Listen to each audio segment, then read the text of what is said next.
जय श्री राधे कृष्णा। नमस्कार दोस्तों, स्वागत है आपके अपने चैनल ऑफिशियल भक्ति भावना में।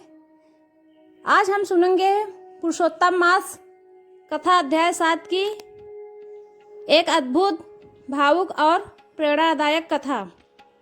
यह कथा हमें सिखाती है कि भगवान लॉर्ड विष्णु अपने भक्तों की रक्षा किस प्रकार करते हैं और सच्चे मन से की गई भक्ति कभी व्यर्थ नहीं जाती।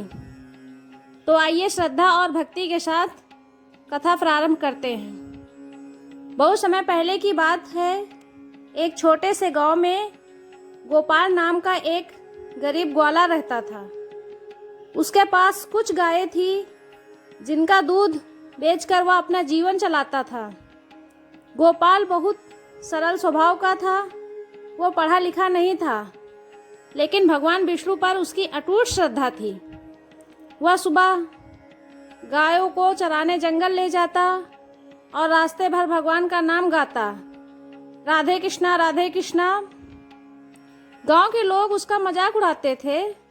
कोई कहता सिर्फ भगवान का नाम लेने से पेट नहीं भरता, तो कोई कहता इतनी भक्ति करने के बाद भी यह गरीब ही है। लेकिन गोपाल कभी दुखी नहीं होता था। वह मुस्कुराकर कहता, भगवान जो करते हैं अच्छे के लिए करते हैं। एक दिन गांव में एक संत आए। उन्होंने लोगों को पुरुषोत्तम मास का महत्व बताया। संत बोले, जो व्यक्ति पुरुषोत्तम मास में सच्चे मन से व्रत, भजन और सेवा करता है, भगवान उसके जीवन के सभी दुख दूर कर देते हैं। यह सुनकर गोपाल बहुत प्रसन्न हुआ। उसने उसी दिन संकल्प लिया कि वह पूरे पुरुषोत्तम मास भगवान की विशेष पूजा करेगा। लेकिन समस्या यह थी कि उसके पास पूजा की सामग्री खरीदने तक के पैसे नहीं थे।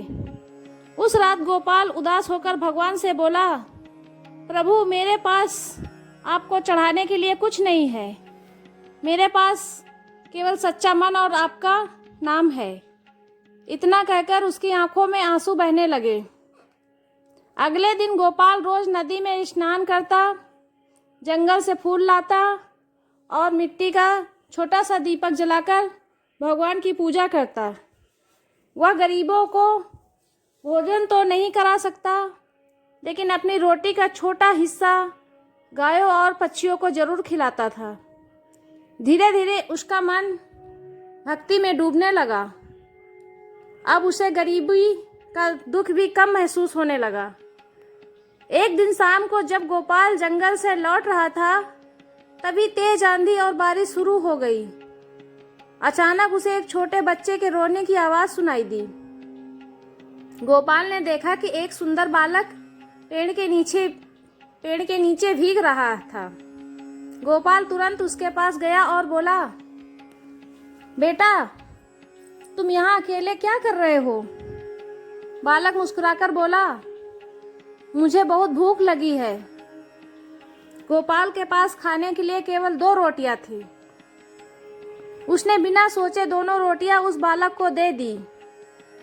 बालक बड़े प्रेम से रोटियां खाने लगा। फिर बोला, गोपाल, क्या तुम मुझे अपने घर ले चलोगे?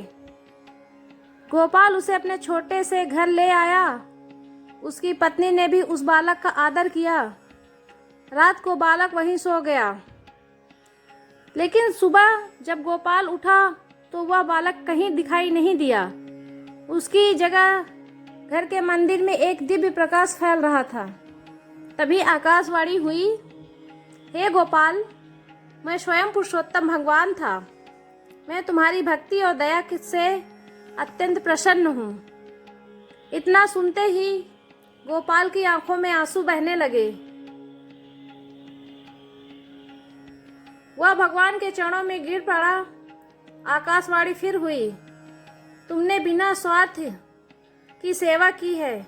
आज से तुम्हारे घर में कभी दुख नहीं आएगा। कहते हैं उसी दिन से गोपाल के जीवन में चमत्कार होने लगे। उसकी गाय अधिक दूध देने लगी। उसके घर में सुख और समृद्धि आने लगी। लेकिन सबसे बड़ी बात यह थी कि गोपाल पहले की तरह ही विनम्र और भक्त बना रहा। जब गांव वालों को यह बात पता चली तो वे आश्चर्यचकित रह गए। जो लोग पहले उसका मजाक उड़ाते थे अब वही उससे भक्ति का मार्ग पूछने लगे। गोपाल सबको एक ही बात कहता, भगवान को धन नहीं, सच्चा प्रेम चाहिए। कथा से शिक्षा हमें यह मिलती है, भगवान सच्चे मन, सच्चे भक्ति हर प्रकार सुनते हैं। दया और सेवा सबसे बड़ा धर्म है। दिखावे की पूजा से अधिक महत्व सच्चे मन की भक्ति का है। पुरुषोत्तम मास में किया गया छोटा सा पुष्प भी महान फल देता है। भगवान कभी अपने भक्तों को अकेला नहीं छोड़ते। अब कथा का समापन करते हैं। तो भक्तों, यह थी पुरुषोत्तम मास कथा अध्याय 7 की अनोखी और प्रेरणादायक कथा। अगर आपको यह कथा पसंद आई हो तो वीडियो को लाइक करें, शेयर करें और हमारे चैनल को सब्सक्राइब जरूर करें। तो प्रेम से सभी लोग बोलिए, भगवान विष्णु की जय।